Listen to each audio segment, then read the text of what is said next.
ಮಹಾಕುಂಭಮೇಳದ ಇತಿಹಾಸ. ಮಹಾಕುಂಭಮೇಳವು ಭಾರತೀಯ ಸಂಸ್ಕೃತಿಯ ಅತ್ಯಂತ ಪುರಾತನ ಮತ್ತು ಮಹತ್ವದ ಧಾರ್ಮಿಕ ಉತ್ಸವಗಳಲ್ಲಿ ಒಂದಾಗಿದೆ. ಈ ಮೇಳವು ಪ್ರತಿ 12 ವರ್ಷಕ್ಕೊಮ್ಮೆ ನಡೆಯುತ್ತಿದ್ದು, ಹಿಂದೂ ಧರ್ಮದಲ್ಲಿ ಅದ್ಭುತವಾದ ಆಚರಣೆ ಮತ್ತು ಭಕ್ತಿಯ ಪ್ರತೀಕವಾಗಿದೆ. ಕುಂಭಮೇಳದ ಮೂಲ ಮತ್ತು ಪೌರಾಣಿಕ ಪೃಷ್ಠಭೂಮಿ. ಕುಂಭಮೇಳದ ಉಗಮವು ಹಿಂದೂ ಪೌರಾಣಿಕ ಕಥೆಗಳೊಂದಿಗಿದೆ. ಸಮುದ್ರಮಥನ, ಸಮುದ್ರವನ್ನು ಮಥಿಸುವುದು ಎಂಬ ಘಟನೆಯಿಂದ ಇದು ಪ್ರಾರಂಭವಾಯಿತು ಎಂದು ಹೇಳಲಾಗುತ್ತದೆ. ದೇವತೆಗಳು ಮತ್ತು ದಾನವರು ಅಮೃತವನ್ನು ಪಡೆಯಲು ಸಮುದ್ರವನ್ನು ಮಥಿಸಿದಾಗ ಅಮೃತಕುಂಭ, ಅಮೃತದ ಕುಂಭ ಹೊರಬಂತು. ಅದನ್ನು ಪಡೆದ ಮೇಲೆ ದೇವತೆಗಳು ದಾನವರಿಂದ ಅದನ್ನು ರಕ್ಷಿಸಲು 4 ವಿವಿಧ ಸ್ಥಳಗಳಲ್ಲಿ ಅಮೃತದ ಹನಿಗಳನ್ನು ಸುರಿಸಿದರು.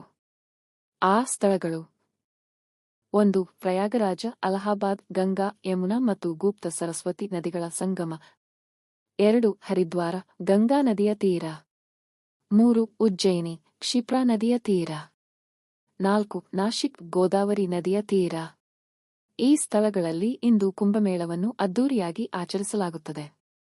ಮಹಾಕುಂಭಮೇಳದ ವೈಶಿಷ್ಟ್ಯಗಳು.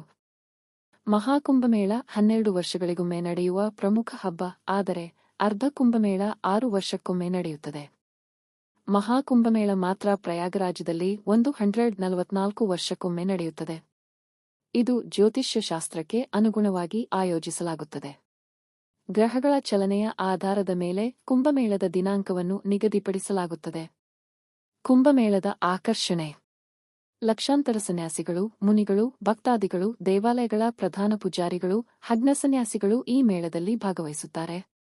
ಶಾಹಿ ಸ್ನಾನ, ರಾಜಗುಣದ ಸ್ನಾನ ಇದರಲ್ಲಿ ಅತ್ಯಂತ ಮುಖ್ಯವಾಗಿದೆ.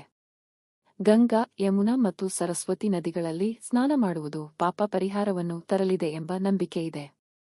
ದೇಶ ವಿದೇಶದಿಂದ ಲಕ್ಷಾಂತರ ಜನರು ಈ ಮೇಳಕ್ಕೆ ಆಗಮಿಸುತ್ತಾರೆ. ಪ್ರಸಿದ್ಧ ಕುಂಭಮೇಳಗಳು ಮತ್ತು ಇತ್ತೀಚಿನ ಕಾರ್ಯಕ್ರಮಗಳು. ಇತ್ತೀಚಿನ ಕುಂಭಮೇಳ 2021ರಲ್ಲಿ ಹರಿದ್ವಾರದಲ್ಲಿ ನಡೆಯಿತು. ಮುಂದಿನ ಕುಂಭಮೇಳ 2025ರಲ್ಲಿ ಪ್ರಯಾಗರಾಜದಲ್ಲಿ ನಡೆಯಲಿದೆ. ಸಾರಾಂಶ. ಮಹಾಕುಂಭಮೇಳವು ಭಾರತೀಯ ಪರಂಪರೆಯ ಒಂದು ಅನನ್ಯ ಶಕ್ತಿಯುತ ಧಾರ್ಮಿಕ ಹಾಗೂ ಸಾಮಾಜಿಕ ಸಂಯೋಜನೆ.